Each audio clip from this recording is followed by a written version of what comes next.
You wanna know what I think the worst thing is the internet's doing to people right now? It's leading everybody to believe that everybody else is an idiot, especially people that disagree with them. Everybody's first reaction to somebody that disagrees with them is like, oh, you're an idiot. It's like, actually, the vast majority of people aren't idiots. They just either are coming from a different background, have a different belief system, have different reasons, have different, like, it's a whole variety of things. Assuming that somebody else is an idiot, especially when they're professional in their field, is like the worst mistake one person can make. And if everybody stopped just immediately claiming everybody else is an idiot, I think the world would be a better place.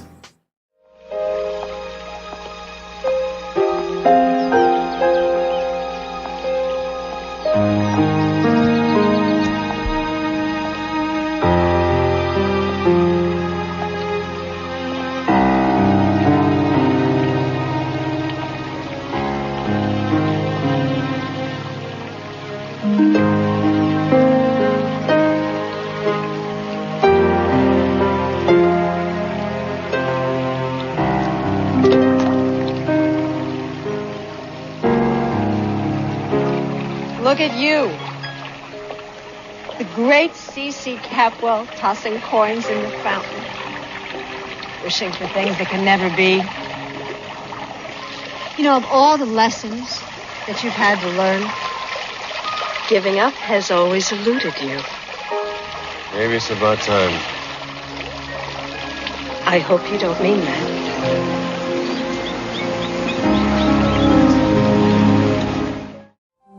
Well, isn't anyone going to congratulate us? Or is Ted going to be the only one? Jeffrey and I are getting married. I think, darling, you just took us by surprise.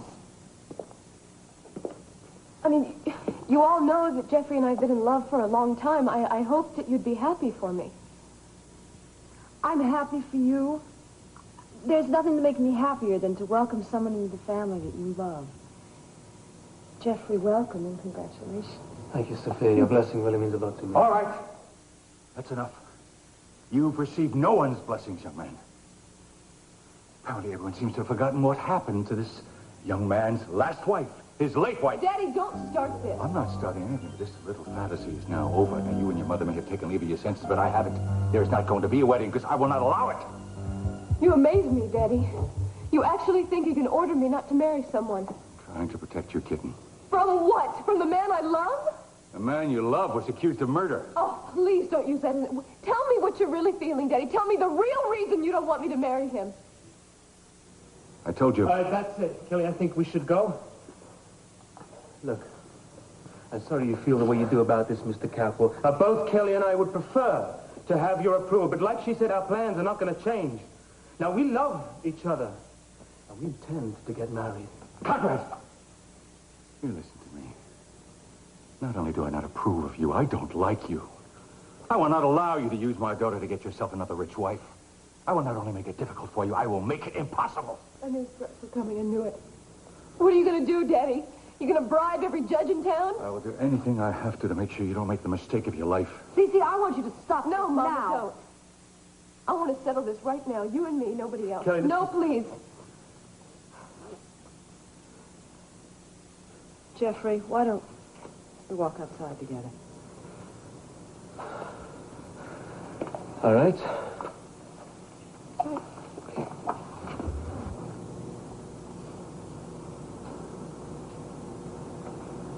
I'm an adult, Daddy. Kelly, you may be over 21, but to me, you're still my baby. When you were born, I took responsibility for you. For your happiness, for your safety, for your future. I took that responsibility gladly, but never lightly, and I will not now stop being your father. You just won't trust my judgment, is that it? No, baby, that's not it. Then what? Tell me. I think somehow deep down you have your own doubts about Jeffrey. Oh, Daddy, that's absurd. I would trust him with my life. I know, darling. If that's the way you are. You're far too trusting, and that's why you get hurt all the time. And that's why I have to protect you more than the other children. I don't know what you're talking about. I'm talking about Peter Flynn. I'm talking about Dylan Hartley. You let them both into your lives. You trusted them both, and you ended up in the hospital. Sweetheart, I don't want to hurt you. You just made some very bad choices down the line, and I won't let it happen again.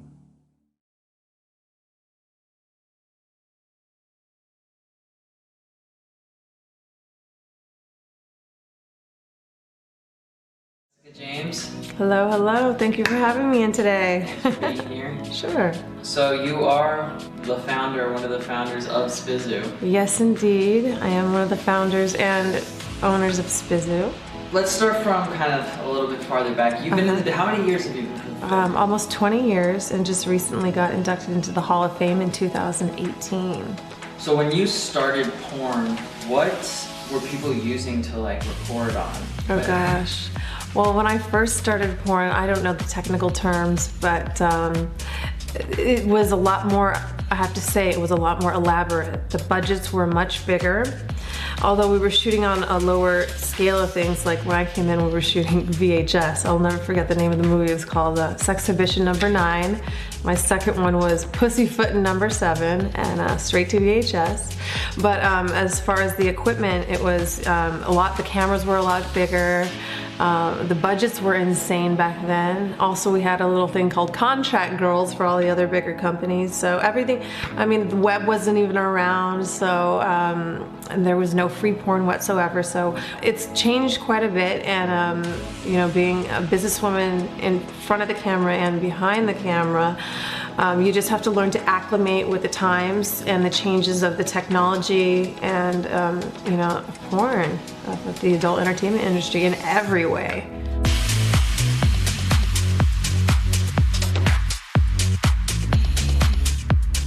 Well, first coming into industry, I had a business game plan, and that was to go very slow paced. I came in doing only girl, waiting for that big, nice, appropriate, fat contract, which I became Hustler's first contract girl in 2004 with Larry Flint. But I always thought, you know, 5, 10, 20 years down the road, do I want to give it all out right away and become, for lack of a better word, washed up and used? Or do I want to prolong this career and be business-minded and smart about it? I love doing it all in my personal life, and I love doing it all on camera, but it's all just very strategic.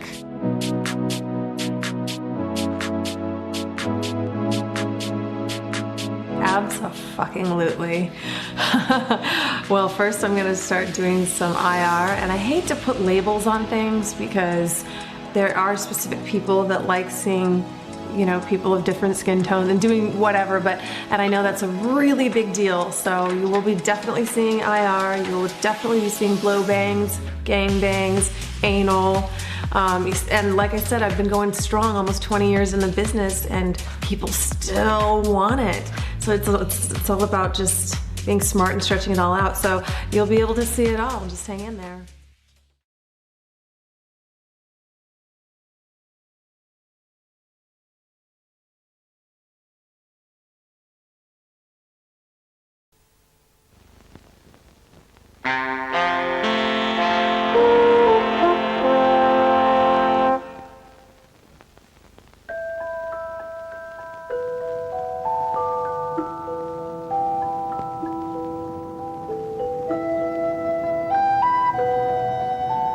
Once upon a time, in Soho, in the heart of London, there lived a young Canadian artist.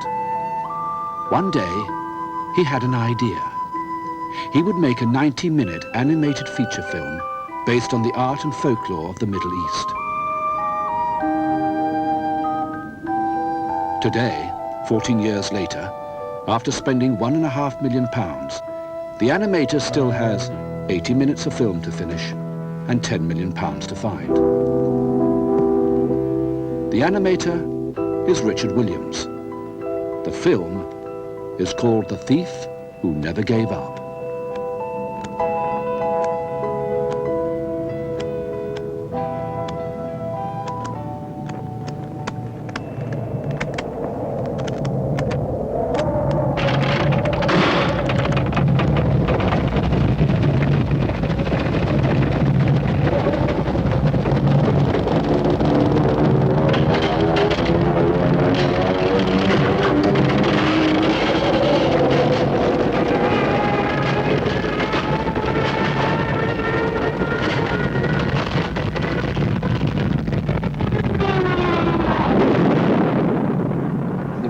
started animation was that I saw what you could do with it.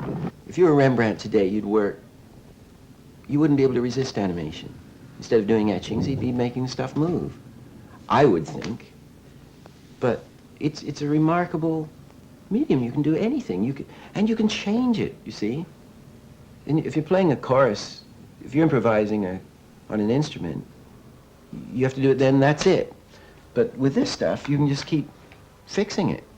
You can improvise, you can plan it, you have total flexibility with animation.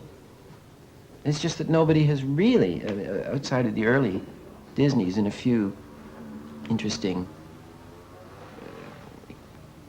short-lived excitement, there's never, well, who knows? I'm just making one picture, but one big picture with all the stuff I know packed in like a triple-decker sandwich. It's just jammed.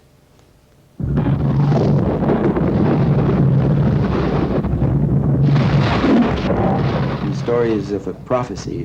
They have these 3 ancient gold balls above an ancient minaret. And if the balls are ever taken away, the city will come to destruction and death. The thief, who is an idiot, steals the 3 golden balls. And the city is then saved, as the prophecy has decreed, by the simplest soul, which is this cobbler. And he destroys, or causes, unwittingly almost, the destruction of the giant death machine. So it's like a dream. The whole thing is in the language of a dream.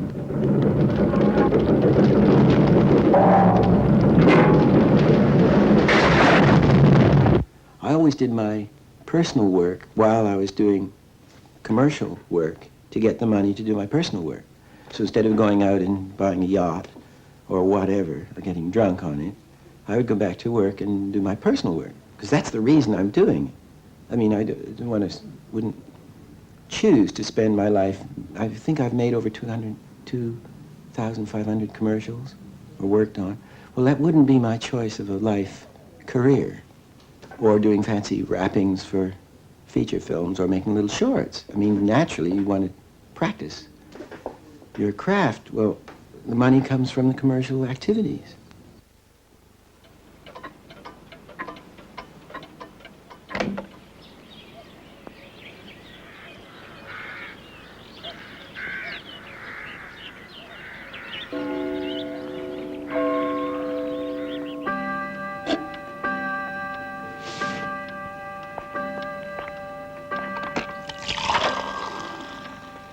When I was 5, I saw Snow White, and my mother was an illustrator, so I was a sophisticated little kid. I'd grown up in commercial art studios, and I knew that those were drawings, all done, and I wanted to be an animator.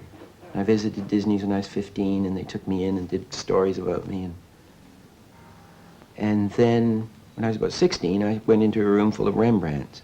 And I suddenly realized what all this art stuff was about. And so I scrapped animation. And I did cartoons for money occasionally, and I did quite a lot of illustration for money. And then I painted the rest of the time. But I couldn't stand the art world. I couldn't stand the idea of doing paintings for rich industrialists' wives and that whole art world. It was just repulsive as a way of life. I suddenly saw what animation could do.